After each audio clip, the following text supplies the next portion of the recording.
மொத்த கோபமும் தமிழ்நாட்டு மக்கள் கோபமும் விஜய் மீது திரும்பும் என்று ஆளுங்கட்சி எதிர்பார்த்ததோ? எதிர்க்கட்சித் தலைவர் எடப்பாடி அவர்களும் பிஜேபி சார்ந்த அண்ணாமலை, தமிழிசை பலதரப்பட்ட அரசியல்வாதிகள் வந்து விஜய் ஆதரவு குரல்களை எழுப்ப ஆரம்பிச்சாங்க. பிஜேபி விஜய் அவர்களை கையில் எடுத்துட்டாங்க அப்படிங்கிற மாதிரியான ஒரு ஸ்டேட்மெண்ட்டை ஒதுக்குறாங்க. இது எப்படி பார்க்குறீங்க? கவுண்டர் அட்டாக் பண்ணிட்டே போறாங்க. ஆணையத்தை ஒரு பக்கம் அமைக்கிறீங்க, இன்னொரு பக்கம் உட்காந்து அதிகாரிகள்லாம் உட்காந்து விளக்கம் கொடுத்துட்டு இருக்கீங்க. கோர்ட்ல பெட்டிஷன் போட்டிருக்காங்க, let the court decide, you should not decide. நான் அந்த நேரத்தில் போயிருந்தா இந்த பேனிக்கான சிச்சுவேஷன் வேற ஏதாவது அக்ரவேட் ஆகி வேற மாதிரியான சம்பவங்கள் எதுவும் அன்னைக்கே திருச்சியில பத்திரிகையாளர்களை சந்திச்சதுல என்ன சார் மக்கள் மத்தியிலே விஜய் கைது செய்யப்பட்டால் அவரை எப்படியாவது அச்சுறுத்தி இந்த அரசாங்கம் முடக்க பார்க்கிறது என்றுதான் கருத்து வலுப்படுமே தவிர அந்த கூட்டத்தில் ஏற்பட்ட ஸ்டாம்பீடுக்காக விஜய் கைது நியாயம்தான் என்று மக்கள் கருத மாட்டாங்க. வணக்கம் சார். வணக்கம் சார். கிட்டத்தட்ட விஜய் அவர்களுடைய இந்த பிரச்சாரம் நடந்து 3 நாட்கள் கழித்து இன்னைக்கு காணொலி ஒன்று வெளியிட்டிருக்காரு. அந்த காணொலி பார்த்தீங்களா சார்? நான் பார்த்தேன், அந்த காணொலி பார்த்தேன். அவருடைய மன வேதனை, அது அந்த சம்பவம் நடைபெற்ற அந்த துயரமான சம்பவம் அவரை எந்த அளவுக்கு பாதித்திருக்கிறது என்பதையெல்லாம் அவர் வெளிப்படுத்தினார். இதெல்லாம் நடிப்பு, நடிகர் என்று விமர்சிப்பதெல்லாம் கொச்சையான விமர்சனம் என்று பார்க்கிறேன். அதாவது மருத்துவமனையில் இருப்பவர்கள், உயிரிழந்தவர்களில் ஒரு குடும்பத்தை மட்டும் எங்களுடைய நிருபர் சந்தித்திருக்கிறார். மருத்துவமனையில் இருக்கக்கூடிய சிலரை சந்தித்தார். அவர்களே கூட கரூரில் நடந்த சம்பவத்தில் விஜய் மீது பெரிய பிழை காணவில்லை, தவறு காணவில்லை. காவல்துறை அரசாங்கத்தின் மீது தான் தவறு காண்கிறார்கள். முதல்ல உயிரிழந்தவர்கள் அவர்களுடைய குடும்பத்தின் பக்கம் நான் இருப்பேன்னு சொல்லிட்டு, அடுத்ததாக அவர் சொல்கிற விஷயம் தான் அந்த நேரத்தில் போயிருந்தால் இந்த பேனிக்கான சுச்சுவேஷனில் இன்னும் வேறு ஏதாவது அக்ரவேட் ஆகி வேறு மாதிரியான சம்பவங்கள் எதுவும் நடந்துடக்கூடாது என்பதும் தன்னுடைய குறிப்பாக சொன்னார். நான் என்னால் அங்கே வந்திருக்க முடியும், ஆனால் நான் வந்திருந்தா அதை வச்சு வேறு ஏதாவது பிரச்சனைகள் பண்ணுவாங்களோ, இல்லை வேறு நிலைமை மோசமாகி விடக்கூடாது என்பதும் அவருடைய பார்வை இருந்திருக்கிறது என்று நான் பார்க்கிறேன். இல்லை சார், கிளம்பினவர் ஒரு 5 நிமிடங்கள் அங்கே என்ன நடக்குதுங்கிறத பார்த்துட்டு கிளம்பியிருக்கலாமே சார். இல்லை இல்லை அது மேலும் சுச்சுவேஷனை விஜய் அங்கே இருப்பதே மேலும் கலையிறது. நீங்கள் போலீஸ் அவர் கட்சியினுடைய கூட்டம், அவர் கட்சிக்கான ஒரு பிரச்சார கூட்டம், கூட்டத்திற்குள் ஆம்புலன்ஸ் சில பேர் மயக்கமடைந்திருக்கிறார்கள், இல்லை ஏதோ ஒரு அசம்பாவிதம் நடந்திருக்கிறது என்று தெரிந்தவுடன் அப்படியே அங்கே அதை நீட்டித்து கொண்டு போவது சரியான அணுகுமுறை அல்ல சார். நான் அப்படித்தான் பார்க்கிறேன். இன்னொன்று, ஏதோ தள்ளுமுள்ளு நடக்கிறது என்கிற தகவல் அவரிடம் எடுத்து சொல்லப்பட்டிருக்கலாம். அந்த காணொலியில் அவர் சொல்லுகிறார், நான் 5 இடங்களில் பேசினேன், இங்கே மட்டும் இப்படி நடந்ததே ஏன், கரூரில் மட்டும் ஏன் இப்படி நடந்தது, இந்த உண்மை கரூர் மக்களுக்கு தெரியும்ன்றார். கரூர் மக்களுடைய கருத்தும் அப்படி தான் இருக்குது. என்னன்னு, எங்களுக்கு இது ஏதோ விபத்து மாதிரி தெரியல, இதில் ஏதோ பின்னணியில் ஒரு சதி இருக்குமோ என்கிற சந்தேகம் கரூர் மக்கள் மனதில் இருக்கிறது என்பது விஜய் தெரிவித்திருக்கக்கூடிய கருத்து. அதை அலட்சியப்படுத்த நான் தயாராக இல்லை. எங்களுடைய செய்தியாளரும் அங்கே போனார், கரூர் மக்களை சந்தித்தார். அவர் கரூர் மக்கள் மனதில் பல சந்தேகங்கள் இருக்கின்றன என்கிறார். சார் இருக்கட்டும் சார். ஆனால் விஜய் அவர்கள் 12 மணிக்கு நான் கரூருக்கு ரீச் ஆயிடுவேன் அப்படின்னு சொல்லிட்டு தான் காவல்துறையிட்ட பெர்மிஷன் அப்படிங்கிறது வாங்கப்பட்டிருக்கு. 8:45 நாமக்கல்லையும் 12 மணிக்கு நமக்கு செய்தித்தாள்லையும் தாவேக்காவினர் சார்பாக சொல்லப்பட்டது 12 மணிக்கு விஜய் அவர்கள் கரூர் வந்துடுவார் அப்படின்னு சொல்லிட்டு. மக்கள் காலையில் 10லேருந்து 11 மணிலேருந்து விஜய் அவர்கள் 12 மணிக்கு வந்துடுவாங்க அப்படின்னு வெயிட் பண்ணுறாங்க.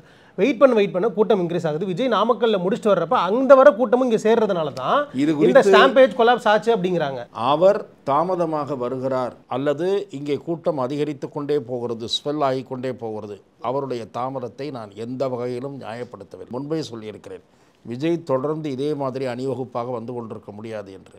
ஆனால் அந்த தாமதம் தான் இவ்வளவு பெரிய ஸ்டாம்பேஜ்க்கே காரணம் அப்படிங்கிறாங்க. அப்போ காவல்துறையினுடைய நுண்ணறிவு பிரிவு என்ன செய்து கொண்டிருந்தது என்று நான் கேட்க விரும்புகிறேன். இவ்வளவு தூரம் விளக்கங்களை நேற்றைய தினம் ஏடிஜிபி எல்லண்டோ அவர்களும் திரு டேவிட்சன் ஆசீர்வாதம் அவர்களும் இன்றைய தினம் 2 IAS அதிகாரிகள் 2-3 IPS அதிகாரிகள் எல்லாம் உட்கார்ந்து பேட்டி அளிக்கிறீர்களே, நான் கேட்கிறேன், இதற்கு முன் இவ்வளவு பெரிய கூட்டத்தை கண்ட்ரோல் செய்வதற்கு உங்களுடைய காவல்துறை ஏன் தயாராக இருக்கவில்லை என்று நான் கேட்கிறேன்.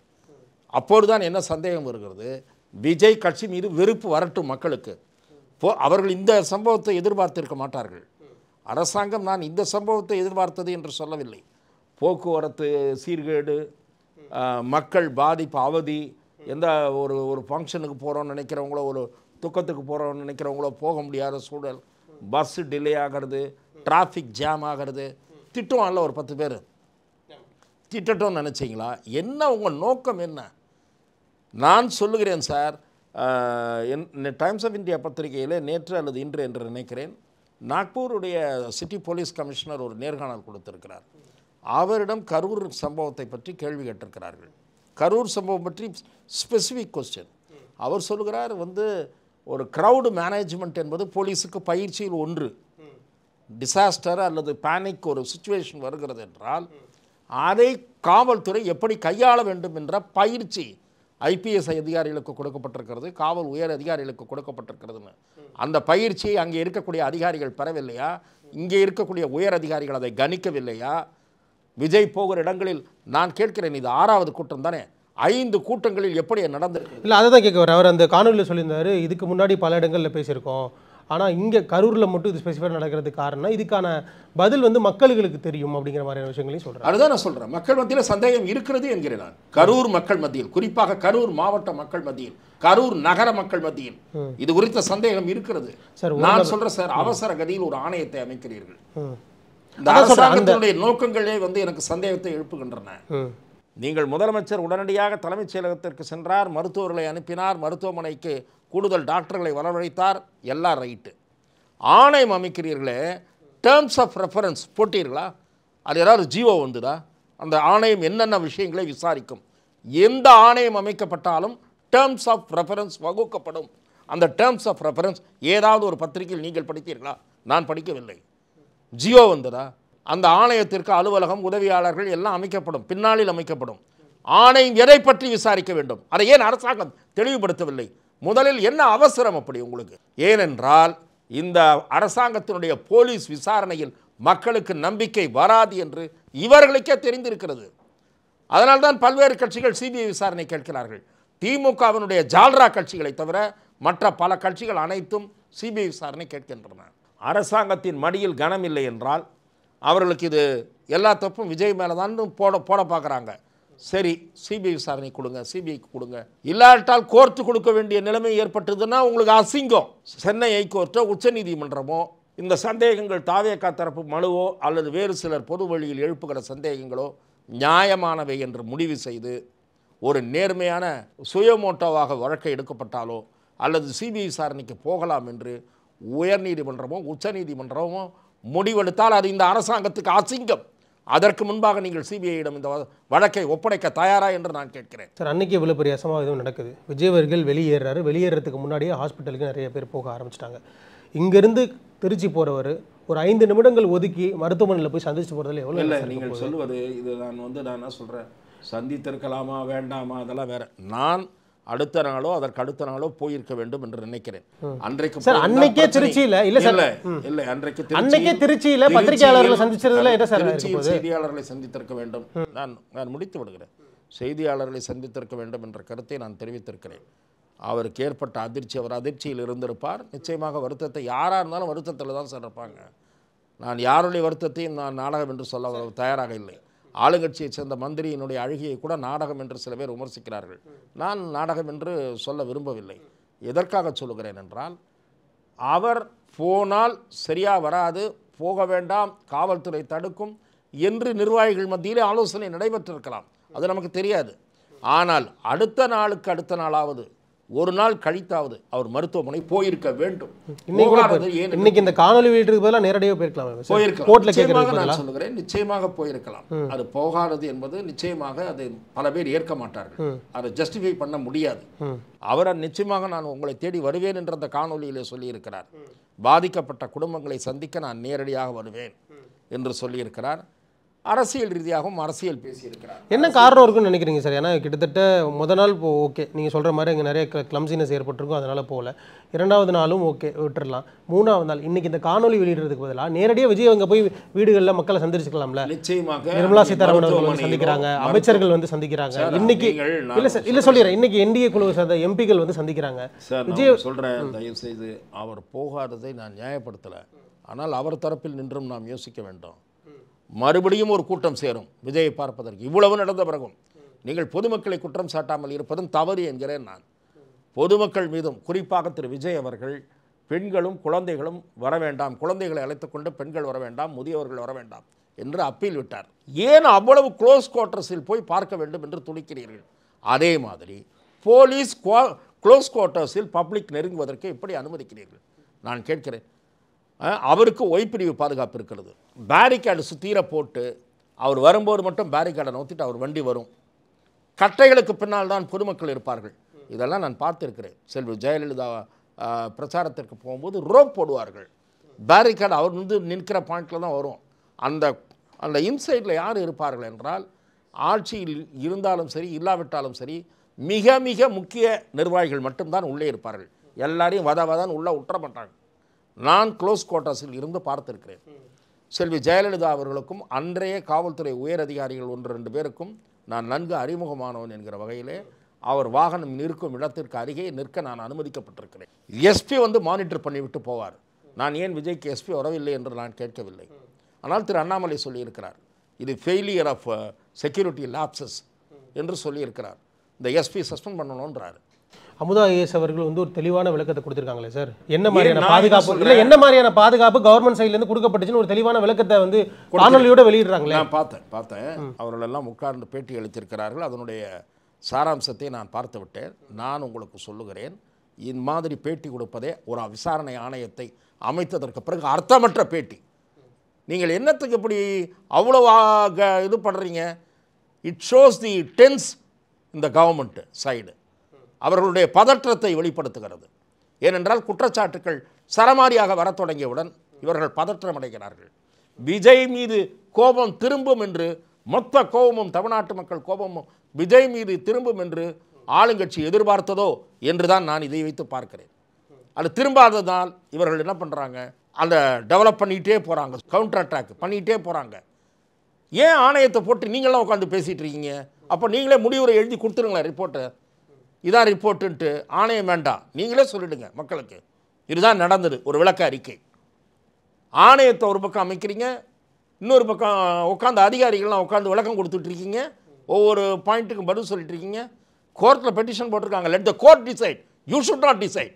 நீங்களே முடிவு செய்யுங்க. அதே தான் நானும் கேட்குறேன். ஒரு நபர் ஆணையம் அமைக்கப்பட்டிருக்கக்கூடிய இந்த நேரத்தில் விஜய் எப்படி வந்து கரூரில் என்ன நடந்துச்சுன்னு எல்லாருக்கும் மக்களுக்கு தெரியும். அதான் சார், அதான் மக்கள் எப்படி சொல்ல முடியும், விஜய் எப்படி சொல்ல முடியும்? அவர் என்ன சொல்றாரு, குற்றச்சாட்டு இது ஆளுங்கட்சி இல்ல தூண்டி விட்டது இதெல்லாம் சொன்னாரா? ஓகே சார், அது ரொம்ப கரூரில் இருக்கிற உண்மை இந்த நடந்து மற்ற இடத்துல நடக்கல, இங்க நடந்தது கரூர் மக்களுக்கு தெரியும்ன்றாரு. ஓகே, நான் சொல்றேன், அவர் வந்து அந்த பார்டரை தாண்டி இருந்தாருன்னா நான் அவரையும் சேர்த்து கண்டிப்பேன். என்ன இது விபத்து அல்ல என்ற வார்த்தையை பயன்படுத்தி இருந்தாலும் விஜய் எப்படி அந்த முடிவுக்கு வந்தாருன்னு கேட்டிருப்பேன். மக்கள் மனதில் பல சந்தேகங்கள் இருக்கின்றன. நான் என்ன சொல்றேன், சதி நான் சொல்றேன், நீங்கள் விசாரணை ஆணையத்தை அமைத்து விட்டு இந்த மாதிரி உயர் அதிகாரிகள் பேட்டி கொடுப்பது, அதுவும் தாவேகா தரப்புக்கு பதில் கொடுப்பது உங்கள் வேலை அல்ல என்கிறேன் நான். அதை கோர்ட் பார்த்து கொள்ளும். தாவேகா ஒரு மனு போட்டிருக்கிறது, கோர்ட் பார்த்து கொள்ளும். அரசு மீது விசாரணை ஆணையத்திடம் போய் முறையிட போகிறார்கள். விசாரணை ஆணையம் விசாரிக்கட்டும். சிபிஐ உள்ளே வருகிற சூழல் உருவானால் சிபிஐ விசாரிக்கும். நீங்கள் என்ன பண்றீங்க, ஒவ்வொரு பாயிண்ட்டுக்கும் டெய்லி பதில் கொடுத்துட்டு இருக்கீங்க. இதுவா ஒவ்வொரு நாளும் செய்ய வேண்டிய வேலை என்று கேட்கிறேன். இதற்கு முன் இத்தனை அதிகாரிகள் உட்கார்ந்து கள்ளசாராய மரணத்துக்கு பேட்டி கொடுத்தீர்களா? கள்ளசாராய மரணத்துக்கு மந்திரிகள் போனீர்களா? துணை முதலமைச்சர் உடனே போனாரா? நான் கேட்கிறேன். 40க்கும் மேற்பட்ட உயிர்கள் அங்கே பறிபோயிட்ட காவல்துறைக்கு, லோக்கல் காவல்துறைக்கு தெரியாமல் நடந்திருக்குமா? அத்தனை பேர் சஸ்பெண்ட் செய்யப்பட்டார்களே. அப்போது இந்த அதிகாரிகள் கூட்டு பேட்டியெல்லாம் நடைபெற்றதா? ஏனென்றால் அது உங்கள் ஆட்சியின் மீது விழுந்த பழி. அதனால் உங்களால் டிஃபெண்ட் பண்ண முடியல. இப்போ என்ன பண்ணுறீங்க, இது பற்றி மக்கள் வெவ்வேறு சந்தேகங்கள் எழுப்புறாங்க. சந்தேகங்கள் எழுப்புனா அவங்கள வதந்தியை பரப்புறாங்கன்னு சொல்லி கைது பண்ணுறீங்க. கூட்டம் அதிகமாக சேருவதற்கு முன் தடுப்பு நடவடிக்கைகள் என்ன எடுக்கப்பட்டன? அந்த கேள்விக்கு பதில் வேணும். தடுப்பு நடவடிக்கைகள் காவல்துறை தரப்பில்.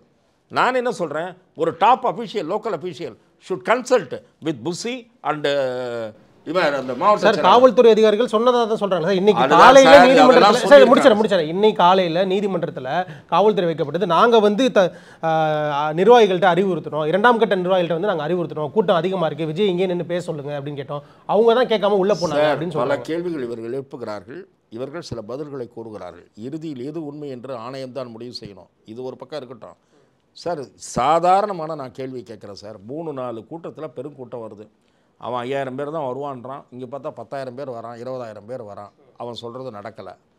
அப்போது 3வது கூட்டத்துக்கு 2 கூட்டம் பார்த்துட்டு 3வது கூட்டத்தப்பையே காவல்துறையினுடைய உயர் அதிகாரிகள் தாவேகாவினுடைய நிர்வாகிகளை அழைத்து இந்த மாதிரி இப்படி பண்ணிகிட்டு இருந்தீங்கன்னா சரியாக வராது, கூட்டத்தை ரெகுலேட் பண்ணுறதுக்கு நாங்கள் சில நடவடிக்கைகள் எடுக்க போகிறோம், இந்த மாதிரி பேரிகேட்லாம் போடுவோம், கட்டையெல்லாம் போட்டுவோம், யாரையும் உள்ளே விட மாட்டோம், ஒரு 100 மீட்டர் தள்ளி தான் நிற்கணும், இந்த வேலையெல்லாம் இந்த இதுக்கான செலவெல்லாம் நீங்கள் தான் பண்ணணும். இந்த மாதிரி ஏதாவது டிஸ்கஷன்ஸ் நடந்ததா? நடந்திருக்கணுமா இல்லையா? இந்த மாதிரி டிஸ்கஷன்ஸோ ஏற்பாடுகள் பற்றி விவாதமோ ஆலோசனையோ கூட்ட ஆலோசனையோ செய்யணுமா இல்லையா? நடத்தப்பட்டது காவல்துறை தரப்புல இருந்து இல்லை அவங்களை அழைச்சி இந்த மாதிரிலாம் சுற்றி அலோவ் பண்ண முடியாது, இதெல்லாம் டிஸ்கஷன் நடந்ததா? அந்த மாதிரி பேப்பரில் ஏதாவது வந்ததா? எனக்கு வந்த மாதிரி எதுவும் தெரியல சார். ஓகே சரி, நான் என்ன கேட்குறேன், வந்த பிறகு தடியடி நடத்துறீங்க, வர்றதுக்கு முன்னாடி அந்த கூட்டத்தை ஒழுங்குபடுத்துறதுக்கு ஏதாவது பண்ணிங்களா? அங்கே ஏதாவது நடந்தது நம்ம பார்த்தோமா டிவியில்? என் கண்ணுக்கு அந்த மாதிரி எந்த ஒழுங்குபடுத்துகிற வேலையும் காவல்துறை தரப்பில் செய்யப்பட்டதாக தெரியவில்லை. தாவேகா தரப்பிலும் அதற்கான முயற்சிகள் எடுக்கப்பட்டிருக்க வேண்டும் என்று சைமல்டேனியஸாக நான் சொல்கிறேன். தாவேகா அந்த முயற்சிகளை எடுக்க தவறிவிட்டது. விஜய் அவர்கள் அந்த காணொலியுடைய இறுதியில் ஒரு விஷயம் சொல்லியிருப்பார். என்னுடைய தொண்டர்கள் மேலே நீங்கள் வந்து கைது நடவடிக்கையில் இருக்கீங்க, அதே மாதிரி சோஷியல் மீடியாவில் பேசின ஒரு சில பேரை வந்து கைது பண்ணுறீங்க, உங்களுக்கு சிஎம் சார் உங்களுக்கு ஏதாவது பழிவாங்கக்கூடிய நோக்கம் இருந்துச்சுன்னா நான் வீட்டில் தான் இருக்கேன். அதை நான் இல்லை முடிச்சிடறேன் நான் வீட்டில் தான் இருக்கேன், என்னை வந்து இங்கே கைது பண்ணுங்க, வீட்டிலே அலுவலகத்தில் இருக்கேன் அப்படின்னு சொல்லி ஒரு விஷயத்தை சொல்கிறாரு. இது மேனிப்புலேட் பண்ணக்கூடிய விஷயம் இல்லையா சார்? இல்லை இது வந்து அரசியல் பேச்சு என்று நான் பார்க்கிறேன். நான் வந்து இந்த மாதிரி சவால்லாம் நிறைய பேர் விடுறது தான். இது வந்து ஆதி காலத்திலிருந்து நான் சொல்கிறது. திமுகவும் சரி அதிமுகவும் சரி கைது செய்து பாருன்னு ஒரு வசனம் ஒன்று உண்டு. அதை வந்து எல்லாரும் சொல்கிறது தான். திரு விஜய் அவர்கள் அந்த மாதிரியான தொண்டர்களை அல்லது நிர்வாகிகளை திருப்திப்படுத்துவதற்கு அல்லது கட்சியினருக்கு நம்பிக்கை ஊட்டுவதற்கு நான் நடவடிக்கை எதிர்கொள்ள தயாராக இருக்கிறேன் என்று உணர்த்துகிற அரசியல் பேச்சு அது. அதை தாண்டி அதற்கு ஆழமான பொருள் இருப்பதாக நான் நினைக்கிறேன். சார், ஒரு இஷ்யூ நடந்துருச்சு, அதுக்கு யார் காரணம், யாருனால் நடந்துச்சு அப்படிங்கிறது இன்னும் எக்ஸாக்டாக யாருனாலையும் தெரியல. அப்படி இருக்கக்கூடிய நேரத்தில் சிஎம் சார் இது என்ன பழிவாங்கக்கூடிய நோக்கா அப்படின்னு வந்து அவரை நோக்கி விஜய் அவர்கள் இல்லை அதை நோக்கி சிஎம் நோக்கி விஜய் அவர்கள் கேள்வி எழுப்புறது ஒரு மேனிப்புலேட் பண்ணக்கூடிய விஷயம் தானே நான் கேட்குறேன். மேனிப்புலேட் இல்லை, காவல்துறை பொறுப்பு வகிக்கிறவர் முதலமைச்சர். இரண்டாவது இவர் ஒரு கட்சி டிஎம்கேக்கும் எனக்கு தான் போட்டின்னு ஏற்கனவே அரசியல் சொல்லிகிட்டு இருக்காரு. அவங்க நிர்வாகிகள் ஒருத்தர் கைதாய ஒருத்தரோ 2 பேரும் கைதாயிருக்காங்க. 2 பேருக்கு மாவட்ட செயலாளரும் பொருளாளரும் தேடிட்டு இருக்கிறதாகவும் பத்திரிகையில் செய்தி வருது. இதெல்லாம் அந்த சவால் பேச்சு அரசியல் பேச்சு. நான் தான் சொல்கிறேனே, அது பாலிடிக்ஸ்ன்ற நான் அதை ஜஸ்டிஃபை பண்ணலை, நான் அதை ஜஸ்டிஃபை பண்ணவில்லை, அது அரசியல். அவர் சொல்லுவது அரசியல். நீங்கள் ஏன் சிஎம் சார்னு சொல்கிறீங்க? அதான் சிஎம் சார் சொன்னால் தான் அதில் ஒரு இது வரும். டிஜிபி சார் அப்படின்னா யாராவது பார்ப்பானா? அதை நான் சொல்கிறது புரியுது. அரசியல் நோக்கத்திற்காக பேசப்பட்ட பேச்சு, அதை நான் ஏற்கவில்லை. அது அரசியலுக்காக அவர் பேசியது. ஓகே, இந்த இடத்துக்கு முன்னாடி 2 இடங்கள் வந்து தாவேகா சார்பில் வந்து கேட்கப்பட்டுச்சு அப்படின்னு சொல்லிட்டு இன்றைக்கி நீதிமன்றத்துலையும் சொல்லியிருந்தாங்க, முன்னாடியும் சொல்லியிருந்தாங்க. அதுக்கு அமுதா ஐஏஎஸ் அவர்கள் வந்து ஒரு விளக்கம் கொடுத்துருந்தாங்க, பார்த்துருப்பீங்கன்னு நினைக்கிறேன். ஒரு இடத்துல வந்து பெட்ரோல் பங்க் இருந்துச்சு, இன்னொரு இடத்துல வந்து அந்த ரிவர் பேங்க் இருந்ததுனால, கேனால் இருந்ததுனால எங்களால் பெர்மிஷன் வழங்க முடியும், இதுதான் அவுட்டரில் சேஃபர் சைடாக இருந்துச்சு அப்படின்னு சொன்னாங்க. இல்லை, நான் என்ன கேட்கிறேன், நாடாளுமன்ற தேர்தலின் போது உதயநிதி அவர்களும் ஜோதிமணி அவர்களும், நான் உங்களுடைய இதில் நேர்காணலில் நான் அந்த இடத்தை அந்த இடத்தை கொடுத்துருக்க வேண்டியதானே. அது 4 பெரிய ரோடு, 4 முனை சந்திப்பு, மக்கள் வெளியேறுவதற்கு பல வாய்ப்புகள் உள்ள இடத்தைத்தான் இவர்கள் தேர்ந்தெடுத்திருக்க வேண்டும். இல்லை திடல் கொடுங்க, பப்ளிக் மீட்டிங்கில் வந்து பேசுங்க, ஸ்ட்ரிக்டாக என்ஃபோர்ஸ் பண்ணுங்கள். நான் இப்போதும் சொல்லுகிறேன், இனி பப்ளிக் மீட்டிங்கில் அட்ரஸ் பண்ணுங்கள். எலெக்ஷன் டைமில் பார்க்கலாம், நீங்கள் எப்படி என்ன பாயிண்ட் கொடுக்குறதுன்றதெல்லாம் எலெக்ஷன் நெருங்கட்டும், அப்போ பார்த்துக்கலாம். ஏன்னா எலெக்ஷன் நெருங்கும்போது எல்லா ஊர்லேயும் பப்ளிக் மீட்டிங் போட்டுட்ருக்க முடியாது. ஆகவே எலெக்ஷன் நெருங்கும் போது பார்க்கலாம். இனிமேல் பொதுக்கூட்டங்களில் பேசுங்கள் என்ற அறிவுரையை கூற வேண்டும். ஆனால் அந்த அறிவுரை திரு விஜய்க்கு மட்டும் பொருந்துவதாக இருக்கக்கூடாது, பல்வேறு கட்சிகளுக்கு பொருந்துவதாக இருக்க வேண்டும். காவல்துறையினுடைய அணுகுமுறை என்பது ஆளுங்கட்சிக்கு மட்டும் சாதகமாக இருக்கக்கூடாது. எதிர்க்கட்சிகளும் சேர்ந்து மக்கள் கொடுக்குற வரிப்பணத்தில் எதிர்க்கட்சிகளுக்கும் சேர்த்து தான் பாதுகாப்பளிக்க வேண்டிய பொறுப்பு காவல்துறைக்கு இருக்கிறது, பொதுமக்களுக்கு இருக்குது. குறிப்பாக பொதுமக்களுக்கு பாதுகாப்பளிக்க வேண்டிய பெரும் பொறுப்பு காவல்துறைக்கு இருக்கிறது. அந்த அக்கறையை சம்பவம் நடந்த பிறகு இவ்வளவு ஆராய்ச்சி செய்வதற்கு பதிலாக ஒரு சம்பவம் நடப்பதற்கு முன்பே இதை தடுப்பதற்குரிய உத்திகளை திட்டமிடலை காவல்துறை மேற்கொண்டிருக்க வேண்டும் என்பதுதான் என் பார்வை. அதே மாதிரி விஜய் அவர்கள் மக்களை சந்திக்கிறதுக்கு எனக்கு வந்து அனுமதி வேணும், பாதுகாப்பு வேணும்னு சொல்லிட்டு நீதிமன்றம் நாடுறதுக்கான காரணம் என்ன சார்? இல்லை, விஜய் அவர்கள் சொல்லிவிட்டார், நீதிமன்றத்தை நாடுவது இருக்கட்டும். நான் சொல்வது இன்றைய வீடியோவின் இறுதியில் நம்முடைய பயணம் தொடரும், தைரியமாகவும் உறுதியாகும் என்று சொல்லியிருப்பது, அவர் இதை கண்டு கலங்கவில்லை. அதாவது இந்த பழியெல்லாம் தூக்கி தம் மேலே போடுறத நான் சொல்லுவது ஒரு சில கட்சிகள் அவர் மீது பழி போடுகின்றன. வேறு எல்லா விஷயத்தையும் பார்க்க மறக்கிறாங்க. நான் விஜயுடைய நியாயமற்ற அந்த நீண்ட நேர பயணம் அதையெல்லாம் நான் விமர்சிக்கிறேன். காவல்துறை ஏற்பாடு செய்யாததையும் நான் விமர்சிக்கிறேன், உரிய பாதுகாப்பு ஏற்பாடுகளை. ஆனால் சில பேர் எல்லா பழியும் தூக்கி விஜய் மேலே போட்டு எல்லாத்துக்கும் காரணம் விஜய் தான் வைண்டப் பண்ணிடணும்னு நினைக்கிறாங்க.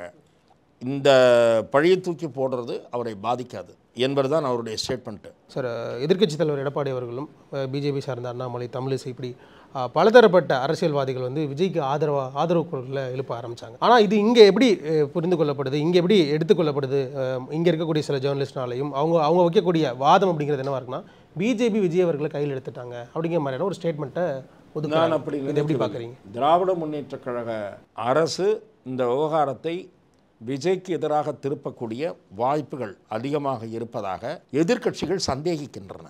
அப்படித்தான் நான் இதை பார்க்கிறேன். ஆகவே இன்றைக்கு விஜய்க்கு நேருவது நாளைக்கு எந்த கட்சிக்கு வேணுமானும் நேரலாம். அந்த கோணத்தில் பாரதிய ஜனதா கட்சியோ அல்லது அதிமுகவோ திரு விஜய் பக்கம் நிற்பது என்ற முடிவை எடுத்திருக்கலாம். நியாயத்தின் பக்கம் நிற்பது, அதாவது நியாயத்தின் பக்கம்னா அவர் நீதி விசாரணை கேட்கிறார், சிபிஐ விசாரணை கேட்கிறார். இந்த காவல்துறையினுடைய விசாரணையில் நம்பிக்கை இல்லை என்கிறார். இதே நிலை அதிமுகவும் பிஜேபியும் ஏற்கனவே எடுத்திருக்கிறது. இவர்கள் நடத்துகிற விசாரணையில் நம்பிக்கை இல்லை என்று வெவ்வேறு சம்பவங்களின் போது சிபிஐ விசாரணையை அதிமுகவும் கோரியிருக்கிறது, பாஜகவும் கோரியிருக்கிறது. நீங்கள் அதிமுக விஜய் தங்கள் பக்கம் வரமாட்டாரா என்று கருதிய நிலை இருந்தது. இப்போது அது வருமா என்று தெரியாது. ஏனென்றால் அவர் பாஜகவை கடுமையாக விமர்சித்து வந்தார், அதிமுகவையும் விமர்சிக்க தொடங்கிவிட்டார்.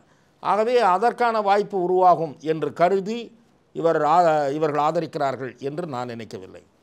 பாதிக்கப்பட்டவர்களைச் சேர்ந்தவர்களை கூட, சில குடும்பங்களைச் சேர்ந்தவர்களை வெவ்வேறு பத்திரிகையாளர்கள் சந்தித்திருக்கிறார். எங்கள் நிருபரும் நீங்களும் சந்தித்தேன் என்று கூறுகிறீர்கள். அவர்கள் விஜய் மீது தவறு இருப்பதாக அவர்கள் கருதவில்லை. ஆமாம். இறுதியாக 2 கேள்விகளில் முடிக்கணும்னு நினைக்கிறேன் சார். இனி விஜய் அவர்களுடைய இந்த மூவ் அப்படிங்கிறது எப்படி இருக்கும்?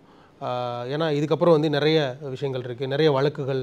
இந்த அவர் வந்து வழக்குகள் அவர் இன்னும் வந்து ஏற்கனவே போடப்பட்ட எஃப்ஐஆரில் விஜய் இல்லை. அவருடைய கட்சி முக்கிய நிர்வாகிகள் சிலர் போட்டு அதர்ஸ் என்று போட்டு வைத்திருக்கிறார்கள். நினைத்தால் சேர்க்கலாம், ஆனால் சேர்த்தால் அவருக்குத்தான் அது சாதகமாக முடியும். விஜய் இந்த வழக்கில் இணைக்கப்பட்டால் திமுகவுக்குத்தான் அது பின்னடைவாக இருக்கும், விஜய்க்கு அது சாதகமாகத்தான் இருக்கும். இது ஒன்று. அவர் கூட்டம் இனிமேல் போகிற போது மிக மிக கவனமாகவும் எச்சரிக்கையாகவும் இருப்பது அவருடைய பொறுப்பும் கூட. காவல்துறையை மட்டும் நம்பி பிரயோஜனம் இல்லை. அவர் தகுந்த பாதுகாப்பு ஏற்பாடுகளை செய்ய வேண்டும். நான் சொன்ன அந்த சுற்று வட்டாரத்தில் நெருங்க முடியாதபடி அவர் கூடுதலான ஆட்களை பயன்படுத்த வேண்டும். ஆகவே அவருடைய கட்சியைச் சேர்ந்தவர்களும் கட்டுப்படுத்த வேண்டும். அடுத்த சில நிகழ்ச்சிகள் பொதுக்கூட்டங்களாக அவர் அமைத்துக் கொள்வதும், பெரிய மைதானங்களை கேட்டு பொதுக்கூட்டங்களாக அமைத்துக் கொள்வதும் கூட நல்லது. பொதுக்கூட்டமாக நடத்தினாலும் அங்கேயும் இத்தகைய ஏற்பாடுகள் தேவை. பேரிகேடு, கட்டக்கட்டி விடுறது, லேடிஸுக்கு தனி, ஜென்ஸுக்கு தனி என்று செய்வது நல்லது. குழந்தைகளோடு தாய்மார்கள் போவதை தவிர்க்க வேண்டும். அதை திரும்பவும் வலியுறுத்த வேண்டும். ஒரு மீட்டிங்கில், பப்ளிக் மீட்டிங்கில் பண்ணார், வந்தவங்கள சில நிர்வாகிகள் திருப்பி அனுப்பினார்கள். ஆகவே எதிர்காலத்தில் மிகுந்த எச்சரிக்கையோடு திரு விஜய் செயல்பட வேண்டும் என்பதை நான் சொல்ல விரும்புகிறேன். சார், இப்போ அரசு வந்து ஒரு கவுண்டர் சார்ஜ் வீடியோ வந்து வெளியிடுறாங்க இல்லையா சார்? இது மக்கள் மத்தியில் எப்படி எடுத்துக்கப்படும் நினைக்கிறீங்க சார்? இல்லை, அது வந்து பார்க்கிற எல்லோரும் அரசாங்கத்தினுடைய கருத்தை ஏற்றுக்கொள்ள மாட்டார்கள். ஆகவே இது சர்ச்சை, அந்த சந்தேகம், அதற்காக இவர்கள் இந்த பதில் கொடுக்க வேண்டிய நிலைமை நேரிட்டிருக்கிறது என்று தான் எடுத்துக்கொள்வார்கள். ஒரு விசாரணை அல்லது ஒரு வெளிப்படையாக என்ன நடந்தது என்று பல பத்திரிகைகள் எழுதுகிற செய்தி, இவற்றையெல்லாம் ஆராய்ந்து மக்களே ஒரு முடிவுக்கு வருவார்கள். மக்கள் விவரம் தெரிந்தவர்கள். மக்கள் மத்தியிலே விஜய் கைது செய்யப்பட்டால் அவரை எப்படியாவது அச்சுறுத்தி இந்த அரசாங்கம் முடக்க பார்க்கிறது என்று தான் கருத்து வலுப்படுமே தவிர, அந்த கூட்டத்தில் ஏற்பட்ட ஸ்டாம்பீடுக்காக விஜய் கைது நியாயம்தான் என்று மக்கள் கருத மாட்டார்கள். சரி சார், ஓகே சார். உங்களுடைய நேரத்துக்கு ரொம்ப நன்றி சார். வாய்ப்பு. தேங்க்யூ.